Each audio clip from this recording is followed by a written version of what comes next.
Good morning, good evening, good afternoon, wherever you are, wherever you're watching from. We're so glad that you're here with us today. If you're listening live or you're listening to the recording afterwards, we're so grateful that you're taking some time out of your day.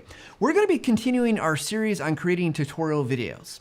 And if you're a creator of any type of kind of instruction, whether it's for customer education, whether you're doing it for internal purposes, or maybe someone just asks you a question at work and says, well, and they say, how do I do that? You're making a video. We've got a lot of tips to help you walk through that. And if you haven't seen the previous episodes, the last couple episodes of the Visual Lounge are available. You can go watch those on YouTube, listen to them on the podcast, wherever you like to, or wherever you like to consume your information. We've got another fantastic guest today. We're going to be talking about kind of that pre-recording stage, what kind of things you can do. How do you make it so if you're going to be making lots of tutorial videos, are there steps that you can take, things that you can do to minimize that? But before we do that, I want to make you all aware of an upcoming opportunity. We've partnered with a company called Thinkific. And, I was reading this, but then I said, you know what? Matt, you're a video creator. Let's make a video. I am so excited to announce that we've partnered with Zaylee Barclay and Thinkific to support Think in Color 2021. And let's not bury the lead. We've got an exciting opportunity to help you on your way to creating your own digital product. 3 lucky members of the TechSmith community can win 6 months free on Thinkific. All you have to do to be entered in for a chance to win is register for the event at our exclusive link that we'll put in the chat. Kicking off on July 27th, this free virtual event series will showcase 15 plus amazing female digital entrepreneurs, hosting talks and workshops that can help you create, market, and sell your own digital content. Register now for free and get access to an amazing lineup of speakers and their insightful workshops. And don't forget that chance to win 6 months free of Thinkific. I mean, what a great opportunity. Hopefully you all go take a chance to register. Lots of free learning opportunities there, which we're all about here in the Visual Lounge and at TechSmith. We love learning. Now, let's get on to today's show talking about more learning opportunities. So do you ever have one of those people in your life that you meet and you just have no idea what kind of influence you're going to have on one another? Well, today's guest is someone that I first met at an event at TechSmith that was called Camptasia. I know it's a play on words. Camptasia was really funny. Haha. But she was awesome. And whether it was the sum of that interaction, if it's one event that there's that one event, and then I got a chance to meet her husband who came to work for TechSmith. But she then came to work for TechSmith, which is amazing, and you probably know some of her work. If you've listened to any of the Snagit tutorials recently, it's Chandra's work. If you've been to some of our webinars on Snagit, Chandra's been doing those. So, I had this great opportunity to get to sit on her interview, to get to meet her, and she is someone who I want you all to know. She's a solid instructional designer. She is amazingly kind, and she's someone who loves to help customers and cares about them being successful along with her coworkers. It's fantastic. And so she's the kind of person that you want to know and be associated with, and she's just fantastic. So she is an instructional designer at TechSmith. She creates content on the customer education team that includes video, written tutorials, and webinars. And prior to joining TechSmith, she worked for 13 years in higher education, managing training and social media. Her loves are family, paddleboarding, learning guitar, and trying to surf Lake Michigan. With that, please help me welcome Chandra Owen to the Visual Lounge. Hi, Chandra. Thanks so much, Matt. You are welcome. I'm excited to get to talk to you because you're someone that I always, we probably don't get a chance now. Our teams, you were on the marketing team for a little bit, and now, remote is harder. But I always feel so good when I talk to you. So I'm excited to come away from today just feeling good and excited about the work that we get to do every single day. Yeah, I know. I always, get inspired as well by seeing what content you're creating too. So yeah, I'm happy to be here today. So if we could high five, I'd high five right now. So Chandra, obviously there's a lot, I said a lot of things, but is there anything else you would want our audience to know about you before we jump into some of our content today? Yeah, I think you summed it up pretty well.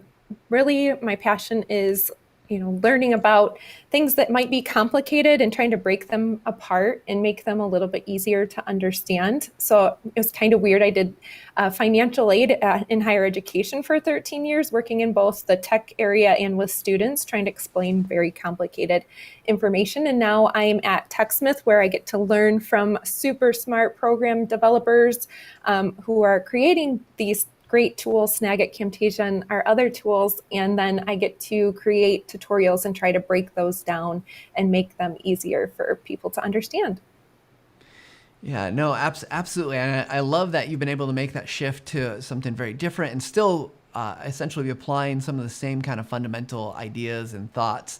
So Yeah. I'm curious, as I kind of want to start high level here, and we'll get kind of into some more specifics.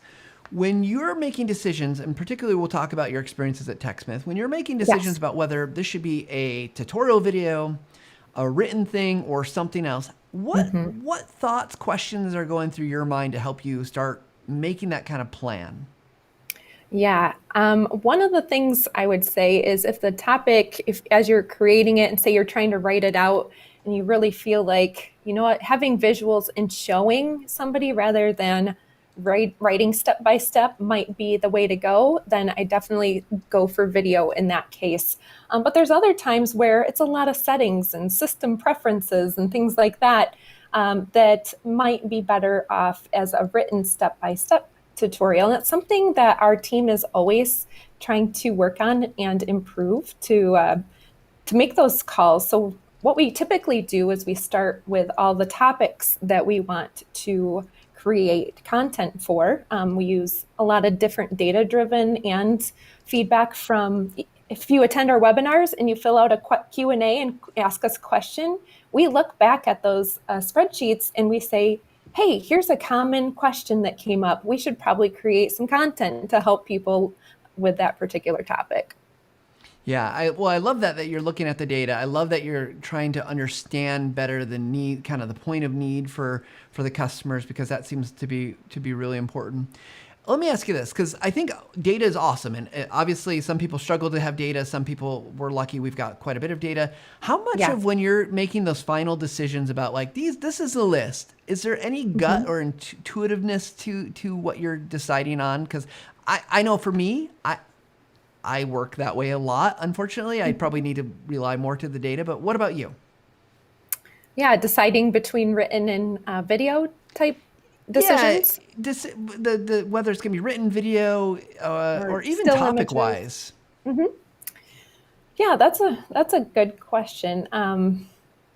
Yeah, I think it kind of comes along as you might even start working on the topic and then decide, you know what, this would be better in one avenue or the other. And I think, yeah, complexity has a big, it is a big decider in that as well. Yeah, if you find you're writing 40 steps out, then that's probably going to be hard for somebody. And it might be better to create a video or even, you know, written text with an image to show them those 40 steps. Yeah, I hope we're not having to go through a 40-step process. I don't know if you Yeah, have many of those that you work on, but yeah, that's yeah. probably not Oh, too many, like media mats or something like that. You know, there's a few, I guess they're not too complicated, maybe not 40 steps, but there are a few advanced features that take a little bit longer than some of our other processes.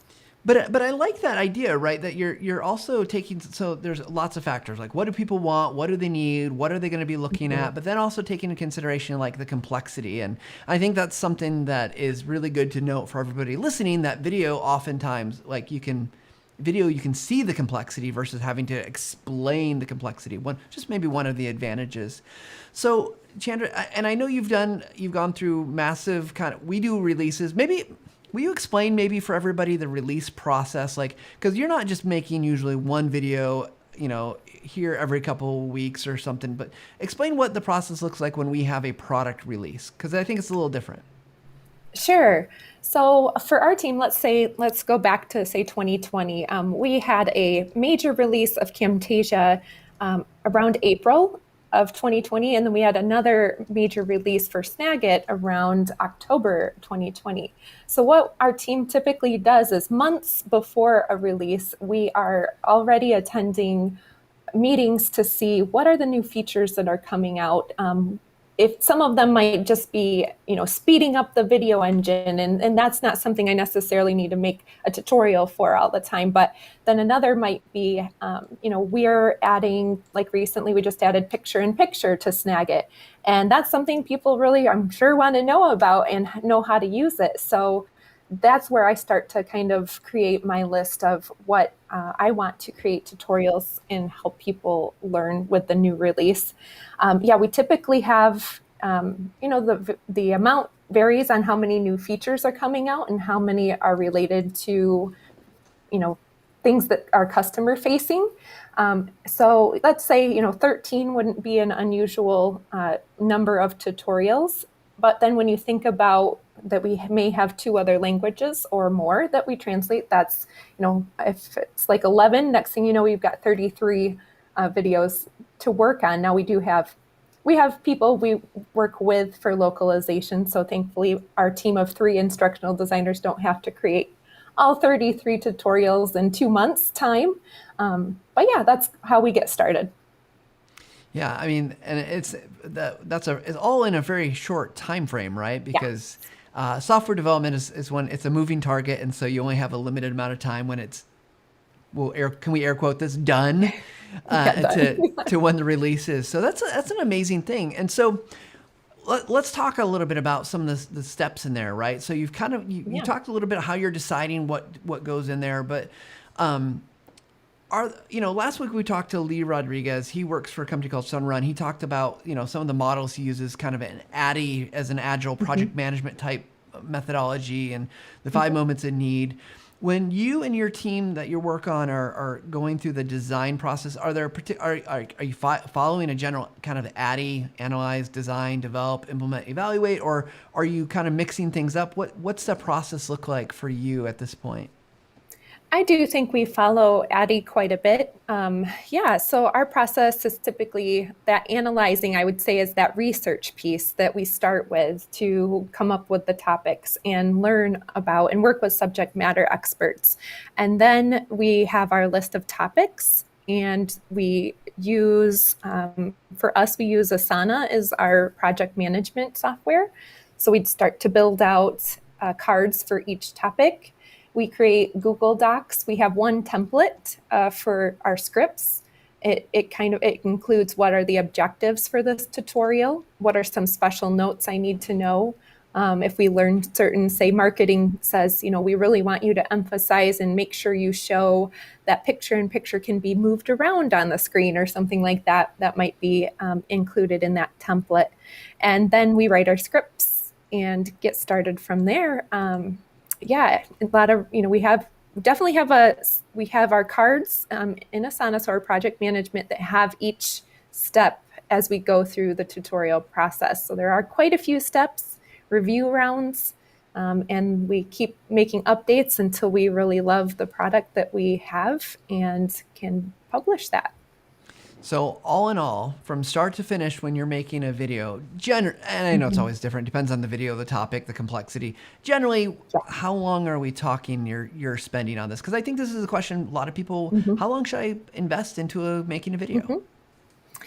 I like to give myself, because of the research piece as well, so I'm typically working with other people and my subject matter experts, I would say 2 weeks is a common time frame from research to writing scripts, to review, to recording, audio and video, and editing, and then sending that and organizing those files and sending them off for localization.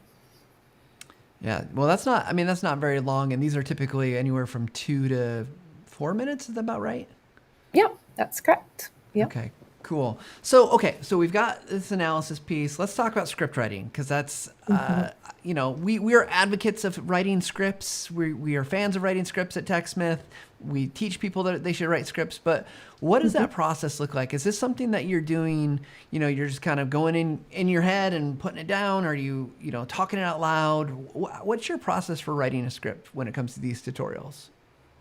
Yeah, good question. So I start with my objectives. I want to make sure I know each feature or each piece that needs to be included in the video. So I kind of have bullet points at the top of my Google Doc script doc that make sure that as I'm going along, I hit on each of the objectives that I want in the video or in the script. I Everyone's script's a little different here on my team. We have some people who love to co-write and they'll go in a room together. I know Doug and Andy on our team, they really love to go in a room and they can just like come up with words and write together and have a blast doing it that way. I'm more of like, I need quiet and kind of to go off and brainstorm what words I want to use and maybe some creative ways to show the process.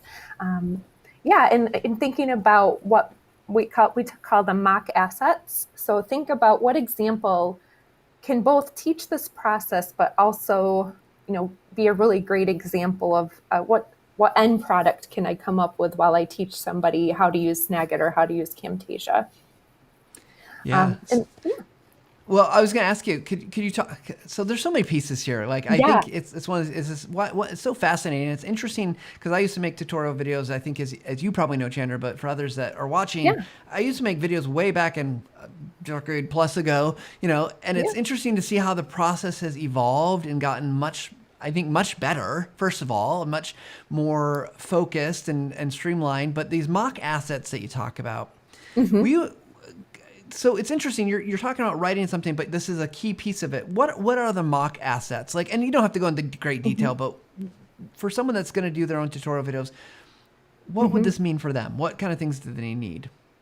Yeah, one of the things I start with is thinking about my audience. So just a little while back when we had a lot of teachers who were moving from teaching in person to online, we would think, if I know my audience is going to be a lot of teachers or professors, what are some common tools or use cases they might be using our tools for?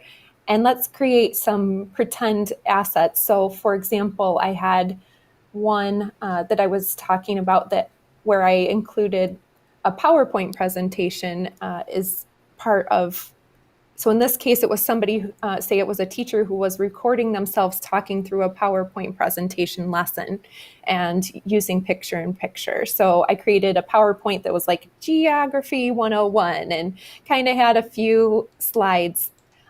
Also, something to keep in mind, though, is if you are translating those, that's another thing I think about, is can I make this language agnostic? Can I take out and use something like simplifying is one term we use here at TechSmith a lot. So using rectangles to show where text would be rather than actual text so that when I use that mock asset, it can be used in every language. So those are the type of questions that we think. And before we start on like if we're starting to work on a release coming up, before we even start our first video, we typically meet and think about what kind of mock assets would we need? Do we need a scrolling website because we're going to show scrolling capture? Do we need a project board that goes from left to right because we're going to show panoramic and how it slides back and forth? Those are just one big piece already of the planning process. Yeah, so I think what I'm taking away from this is in the instructional design process, in the process of creating these tutorial videos, obviously you've got to have the thing to show, so that in your case it's Snagit, right? You've got to have a good script, and you got to think about kind of the stakeholders, the audience, all the pieces. You mentioned earlier, you're thinking about, marketing wants us to show this or that as a customer education group. That makes sense. But even then, we're thinking this kind of third piece is what can we actually show? And I know that seems like a very simple idea, right? But I want to lay this out maybe even in broader terms for people who are listening. And I think about if you have a database that has personally identifying information, you can't show that in a video, right?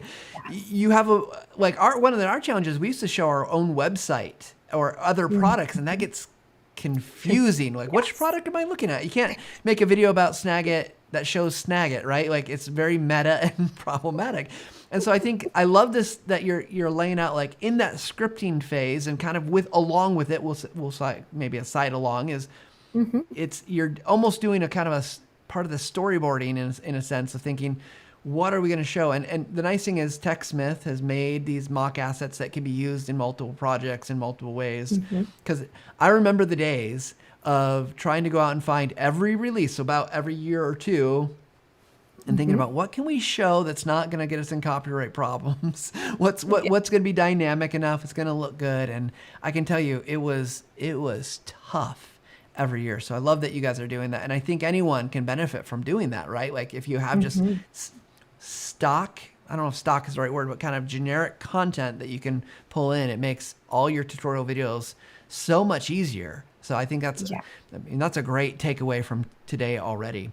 I want to insert a question here from our audience. It's this guy Jason Vlade.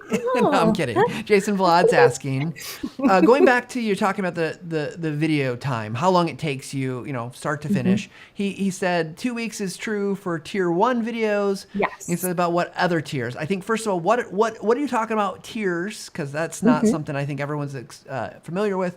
And then how long does it take these other tiers to make?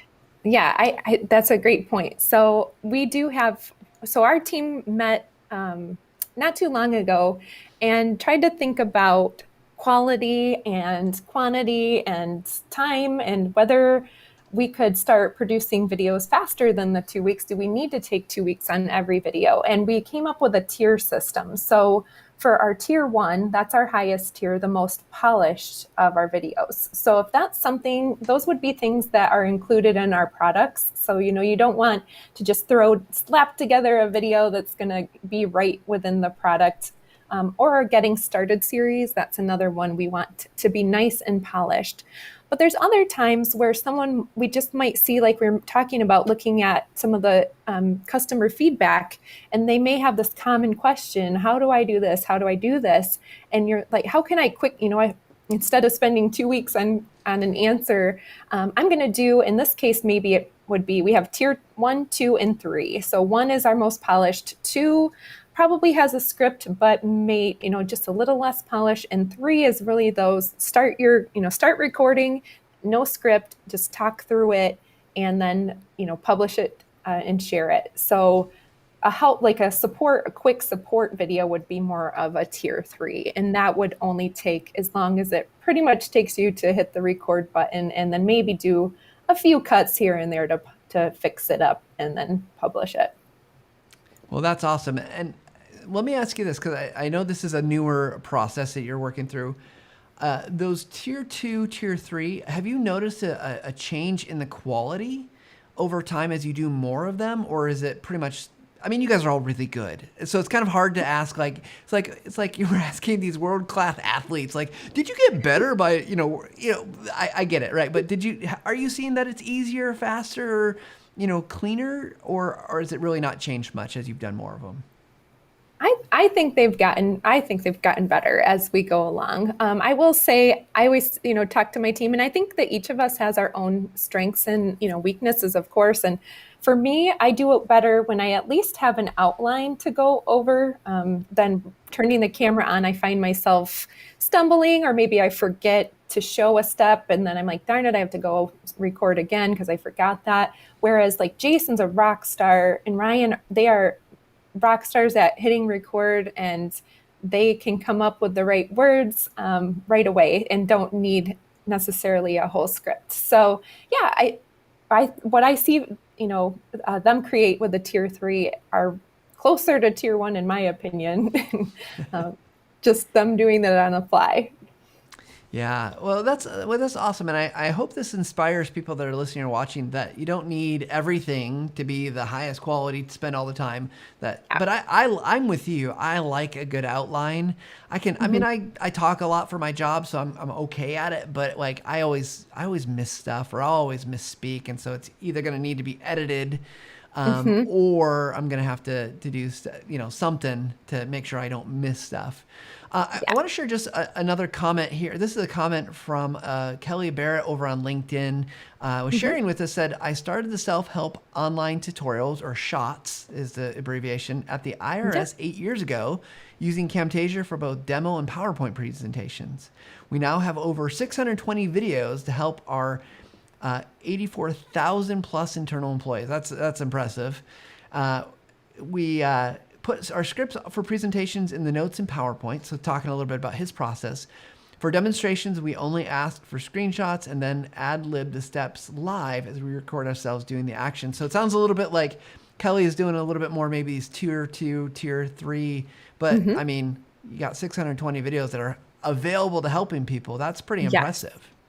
Absolutely. There's definitely a time and a place for those higher tier videos, but there's also nothing wrong with, uh, I recall when we had a short time crunch to have a new system implementation, and we needed to get people up and running, and we needed a lot of content, and you don't always have time to make all of the polished videos, and having something versus nothing is great. And if you can use things like a template to kind of get those out and look consistent, and I think you get better and better as you go along and practice them too. So definitely nothing wrong with a tier 2, tier 3. It certainly doesn't always have to be polished and perfect. And some people really enjoy those more authentic videos. I find that with webinars a lot. Thankfully, if I make a goof in the middle of a webinar, sometimes I hear a lot of positive comments of like, oh my gosh, I'm so glad that you had that, because I have goofs all the time, and it's really refreshing to see somebody else, not be perfect and polished all the time. Well, if they want to see not perfect and polished all the time, just check out the Visual Lounge podcast every single week. It's fantastic.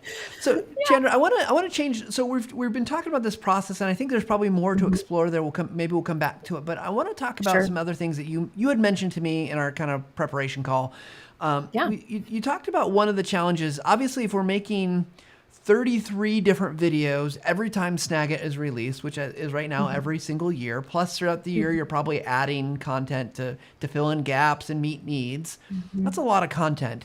And you presented an idea to me about making videos more evergreen. And I want to talk about that for a second, because if we're talking about like doing all this work, if you throw it away every single year, it feels, one, it's a lot of work to throw away, but it's also just a lot of you're doing things over and over. So let's talk through how do you start going from this mindset of we're going to change everything every year to let's make things that are going to last a little bit longer, and what can we do to do that? Absolutely. This is my third year here at TechSmith, and I'm just this year, you start to see each year, what are the things that we have to keep updating? And personally, I like to spend more time on new features or new content that people want to learn about versus spending time on maybe one screen changed and now I need to update all these videos and take that time doing that. So here are a couple things. The first one is, for us, for a while, we were putting the version of the year for the release. So we'd have like Snagit 2019, let's say, in the intro. And so, now that we're, coming up a couple years later, the video might still be relevant, but it starts with Snagit 2019. So it looks a little outdated. So one thing you can do is just put Snagit tutorials instead of Snagit 2019 tutorials. That just allows it to be evergreen for a few more years and not have, now I have 13 videos that I have to do new intros to, and use your time on those type of things. Another one is we found that we often, at the end of our Snagit tutorials, we love to show how easy it is to share your screenshots or your videos that you create in Snagit. And our share menu, though, keeps changing. There's different logos for, the different types of cloud drives that are out there, or even TechSmith products changed a little bit too. So you don't want to spend all your time, anytime, having to watch through all your tutorials and say, oh, that shows that old share menu. So some of the things to do instead is, one, decide, do I need to show the share menu, or do I just need to hover over that button? So that can eliminate the need for continuing to update those every year. Another is using that simplified feature that I mentioned. So still give them context, let them hit that share menu, but instead when it expands, show the rectangles that indicate that there are options there, but maybe not the specific text, so that every year I'm not updating that particular piece of a video. Yeah, that makes total sense, right? Drop some of the labels that are going to automatically date it. And in fact, I heard this advice recently, even for things like for podcasts or live videos.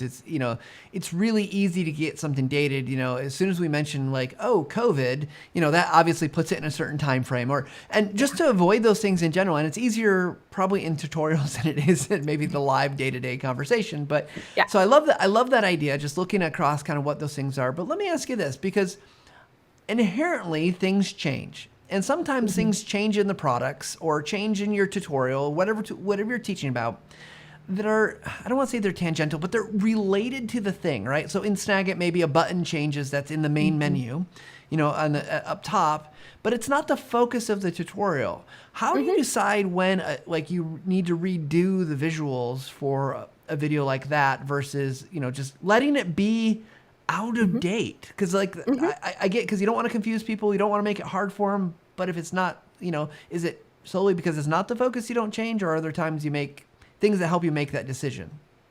Absolutely. I just had that this year. So Snagit had updated and made their recording toolbar nicer. I love the new toolbar, but it was that question of once it's public, once it's released, do we also need to like stop, drop, and do and redo all of these tutorials so that they have the new recording toolbar, or can we let it go for a little bit until there's another reason to update the tutorial, like content? So we decided, I looked at it, and the first question I thought to myself is the change enough that someone couldn't follow along or couldn't understand, or is it moved around so that it's completely different process? Or is it just the look is slightly different and they can still follow along step by step with the new toolbar? And in this case, there was only maybe one new button that was added that I didn't think would change the context. So I went ahead and I didn't, drop what I was working on at the time. And I said, you know what, when we do our Snagit updates later in the year, we'll make sure that we update that recording toolbar. But it's not something that is, really going to impact whether someone can learn from this tutorial or not. Yeah, what a great advice to just keep looking for those things. And if it's not going to change, I like that it's focused on the end user, right? If it doesn't change their understanding, you can probably leave it, because I feel like there's a pressure there, maybe in self-imposed, but like we want everything to obviously look right. We want it to be up to date, exactly in sync with everything exactly the way it looks. But I think what I'm taking away from this is it's really okay if people, as long as people will understand it. It's not affecting that understanding. Makes a lot of sense. Yeah. So let's talk about this, because I want to talk a little bit more about the process here, and I think this gets to our scaling as well. So we've talked about you write scripts, and you're going through looking at everything. Let's move from script writing to getting to start to create. And I know your team typically, except for we'll say tier 1 videos, which you explained a little earlier. You're recording the audio probably separately for those, right? You're recording that first. Walk me through that process. Is it one video at a time? Or are you doing multiple? What does that all look like to bring it from script into actual kind of fruition of video creation? Yeah. So one thing, before we start to create our tutorials, we gather all of our assets. So anybody who has created videos or tutorials or content knows that one of the most time-consuming pieces is gathering all of your tools, basically your assets. So your intro, your arrows, your colors, your outro, transitions, and deciding which transitions, any sort of sound effects or audio that you might want to add. So what we do to try to speed that process along is before we create one tutorial, we create a library of all of our assets. So we create, the library consists of that intro, and Camtasia allows you to have a theme where you save all of your branding colors. And then we even have, sometimes we have to fake our cursors in some of our videos. So we might have a little cursor icon saved in our library that we can quickly use. And once we have all those, it's really great that you can start and have this library and start just pulling things onto the timeline, and you already got your intro and everything's ready to go in that regard. So that's one way to speed up the process. And the next thing, or I didn't know if you had a question on that or if you wanted me to go into next step. Yeah, go. Yes. So the next step after that, for me personally, how I operate is I will record a scratch audio track. So I will read through my script and record it. It's not my polished audio yet because I often find as I edit the visuals, I sometimes need to add something to my script or subtract. So I like to do my final polished audio as the last thing that I do. So yeah, I have my scratch audio track, and then I do my screen recording of the steps, and then I edit those and I time out the audio to the video and add my transitions, clean things up. And then we typically will ship that with the rough audio off for our first review. So we use a product called Video Review that is a TechSmith product, but I know there's different products out there as well that allow you to send a video link. And rather than try to type an email, in the past I've had to do that, where you've got a 5-minute video you're reviewing and you're like, at marker 35 seconds, there's a black screen that appears, or those type of things. So I love the tool that you can just be watching it and you can pause it, add a comment, and it adds a little arrow right at that moment where a change or recommendation needs to be made. So so we go through that first review and kind of, tear it apart and make sure it looks good. And once we have a couple people have their eyes on that, then we clean up any comments that come from that. And once it looks good, then I do that final audio recording and put it all together. And it's ready to go off to localization and into our different tools that we share our videos on. All right, so you've just introduced a whole new process that I've never talked about with anyone about, so I'm super excited. Yeah. So the benefit of tell us about the benefit of doing that scratch audio first, because it's super interesting. I think I get it, right? I think I understand the benefits, especially from a review standpoint. But I'd like to hear from you. Like, what is that giving you and the team versus just getting your master kind of audio done first? So what it does, I've always had a difficulty matching up my audio perfectly, if you're trying to add a few words to it. So it is not infrequent at all where I'm watching through my tutorial and I'm showing something and there might be too long of a silence there. And I realize, I should give them some more context and add myself saying like, go to the file menu rather than it just going to the file menu. It's very common that as I'm editing, I have either gaps where I need some more explanation, or because you don't see that when you record your script, you're not seeing the visuals along with that, and you're not seeing the timing. And so, yes, you discover these gaps sometimes, but also in the other side of things, you may discover you have too much you're talking too long and don't have enough visuals on your screen, and may make those changes as well. It's easier to subtract than it is to add when it comes to audio, in my opinion. But yeah. Well, it's so fascinating. So I love this idea, and I'm gonna have to give this as a workflow a chance, because I've not done this. I'm of the old school. We record our audio, but I can see also that if your reviewers come back and say, this has really got to change, you haven't lost any of the time, right? Because I'm with you that like I know what I've written. I've gone through the script many times. I've followed the steps, but inherently I might have missed something, or something. What I thought was clear just isn't clear. It's not actually representative. So I love this, that you get it in place. It's easy to change. You have to throw it away. Not that big of a deal, because you just record it at your desk. You're going to do a master recording anyway. It gives a chance to really get that script final. Let me ask you, from your perspective, the timing, because this is interesting, right? Like, I'm guessing I'm fairly consistent at pacing. I don't know. I have my tutorial voice, right? Do you find it's hard to get the master audio then to fit in, or are you looking at each little piece and saying, I know it needs to be 7 seconds long, or whatever it might be?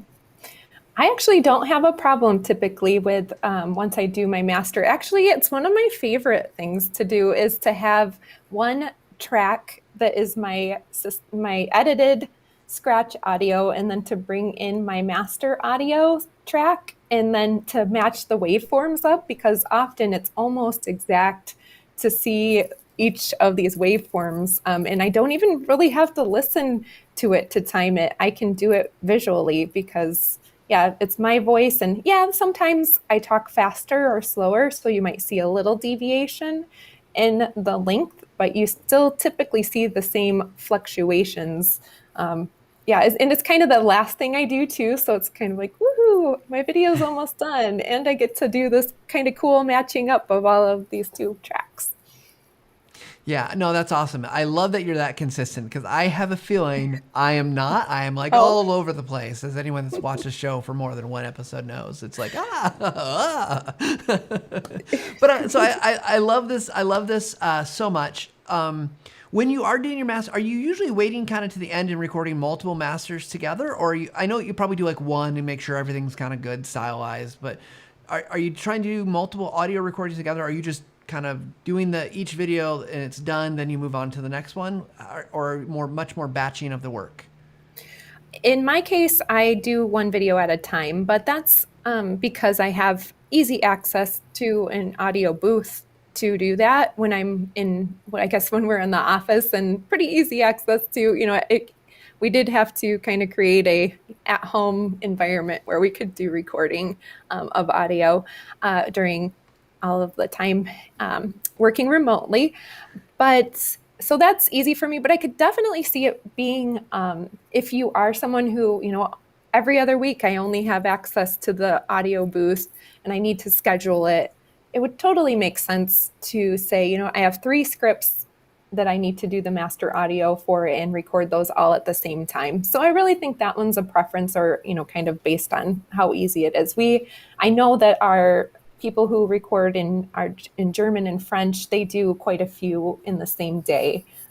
So yeah, it's really up to you. Got to have all your tricks ready when you're doing multiple voiceovers in a day. Let make The sure you're not tea wearing. and Yeah, yeah. absolutely. Well, I want to make sure if anyone's got questions that's watching live, you're welcome to ask questions in the chat. We are, of course, monitoring that, and we do have a question, Chandra, that came in. Yeah. Naveen Kumar asked a question about drawing during the recording or doing animations and calling, or like animations after the fact. Do you have any thoughts on what would be more effective? Is it more effective to try to draw during to draw attention, or should you do that in the post kind of editing phase of tutorial creation? Yeah, for me, I like to do it in the post just because it's easier for me to concentrate on kind of the to talk through and record that nice crisp audio separately, and to do the screen recording. It's really hard to concentrate, I feel like, on the screen recording and do too many things at once.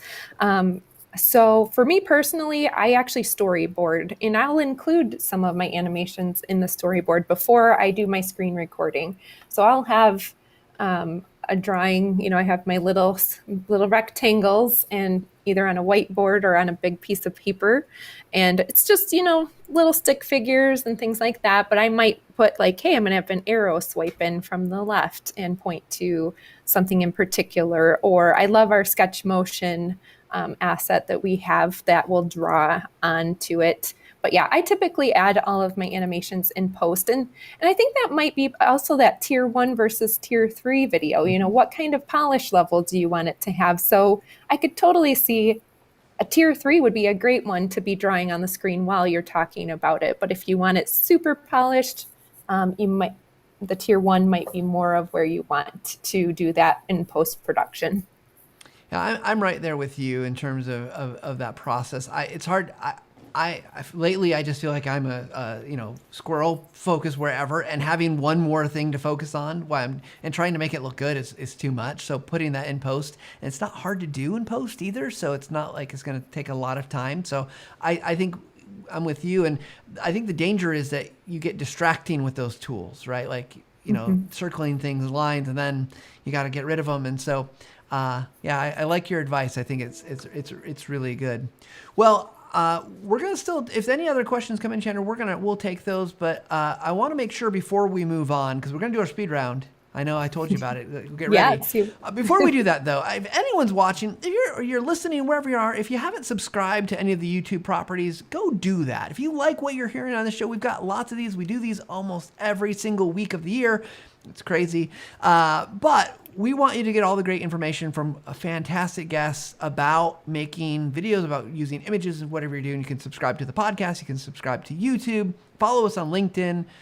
Twitter, you'll see the announcements, or you can just go out to the newsletter, TechSmith newsletter, and get way more great information, things that is going to point out blog posts and sales and all the great things that you might want to hear about. So we did get it. See, I bought some time. Now we got another question from JV. Yeah. Jason Vlad asked, what is the most underutilized tool in tutorial creation when using Camtasia? So most underutilized. So something that should be using, but it's not getting used enough. What do you think? My favorite right now that I've been playing around with a lot are the media matte options. So, being able to reveal things by having these matte kind of masked features in Camtasia. So that's if you want to get fancy and add some animations. That's a fun, I guess, I would say underutilized tool. Love it. We've got still lots to learn about media mats. There's so many great things in Camtasia. I'm finding I'm getting slower about learning as I don't work on the product directly. It's like, oh, there's that. I gotta use that. Well, let's do this. Let's jump into our speed round. There's still time to answer some questions here, but we're gonna go right into our speed round. So these are short, quick, concise answers, and some of them fun, some of them focus on the topic. So here we go. Okay.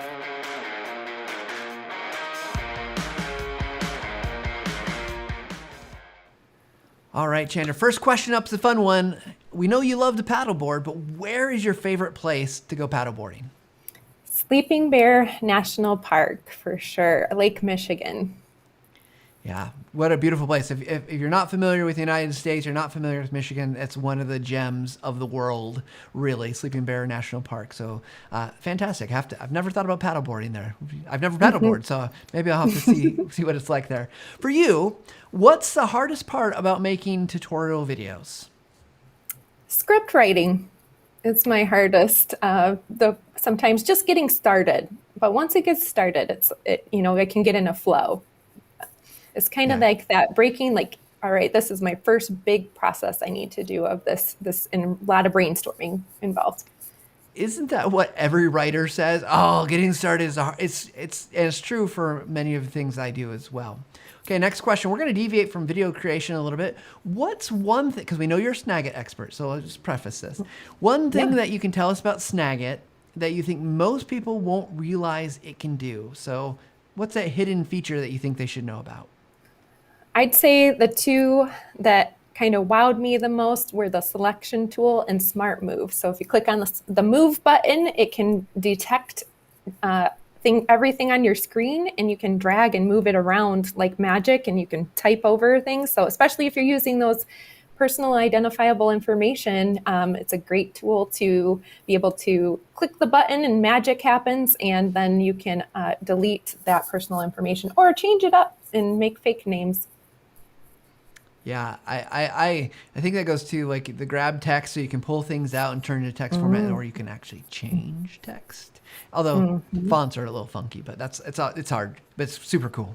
Okay. Yeah. Next question. What is something that you are awesome at that you don't think most people would know about? Ooh, that's a good question. We already talked about paddleboarding, and that's a super passion of mine. I guess I would say cooking paleo goods. I like to try to eat healthy, and so I make some really amazing brownies and chocolate chip cookies that you wouldn't know don't have white sugar and white flour in them. Now I'm hungry for brownies. Thanks, Chandra. That's awesome. Yeah. That's fantastic. Okay, next question is also a little tougher one to think about. Where do you turn when you need inspiration? So you're getting stuck on writing a script, or you're doing something, you just need inspiration. Where do you turn? I'll be honest, I Google things. I remember a while back there was a really cool website that talked about information being beautiful, and it had some really amazing infographics that were both artistic and really conveyed messages really well. So, yeah, I'll go peruse the internet and see, kind of see what people are creating and what really wows me to get that inspiration. I love that. And I heard recently, I'm going to mess up this quote, but basically that, the idea was, I can't remember the quote, but the idea of it, that you have to keep filling the bucket, right? Like you have to keep filling up that inspiration so that you can then pass it on. And I that's really resonated to me as I've been asking lots of guests here on the Visual Lounge about their inspiration. It's so cool to see where people draw that from because, especially as visual creators, video creators, there's so many cool things out there that we can learn from just seeing what other people are doing. Yeah, Okay, I would go add ahead. one more Yeah. thing. Boredom's another good thing too. So hiking in the woods or making yourself bored, and then those things come up. Yeah. I love it. We need to be bored more often. Maybe I'll Yes. go be bored later on. See if I can get some inspiration. All right, last speed round question. We'll see what we've got from the audience, if anything else.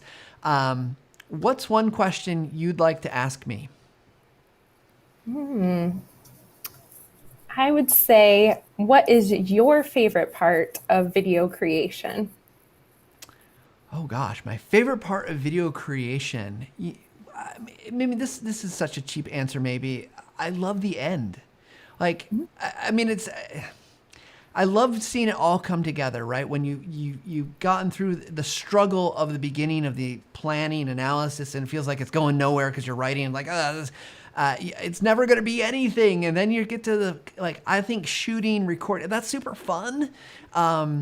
It's super it's energizing. Like I love, especially we've done a lot for TechSmith Academy, a lot of shoots where I get to be the on-air talent, and I think that's super fun. It's exhausting but fun. But I really love seeing it come out. Like I see the editing is done, the work is done, and then the impact it has on people.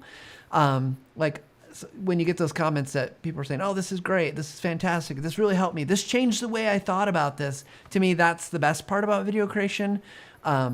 But if I had to pick an actual part of the process, I do like recording. I think it's a lot of fun to record, particularly on camera stuff. But I mean, there's a reason I do the Visual Lounge, right? Like that's because I also really I'm very lucky at what I get to do. So, well, I know we did have a couple comments. I just Peter said he loves brownies. So you've made us all very hungry, Chandra.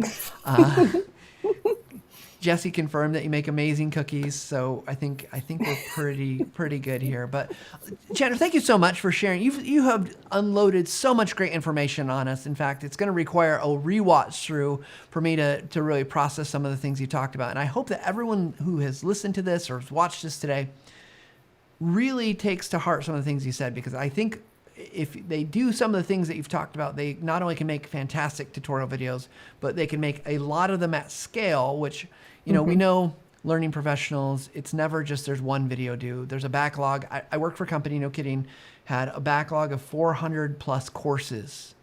Yikes. And a lot of it was health and safety stuff. A lot of it was stuff that was required. And it's like, you got to get through it. But 400 courses, and not all of them were like one pagers. It's not like, just read the procedure, you're good. It's like, this is complex systems. And so I think, we all can use a little bit more ability to get more done. So thank you so much for joining with me today. Yes, thank you for having me.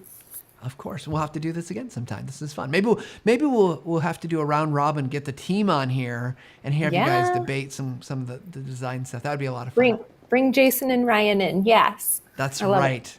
Awesome. Well, again, thanks to Chandra Owen. We're so grateful for her time, and she's so busy getting ready for future things and doing the work and taking time out to speak with us today. Hopefully, you've learned a lot. And if you have learned a lot, you like what you heard, don't forget to like and subscribe. Don't forget to subscribe to the podcast. You can take us on your run, on your drive, whatever you're doing. If you don't want to watch it most of the time, you can get away without seeing the visuals. So anyways, thanks everybody for tuning in.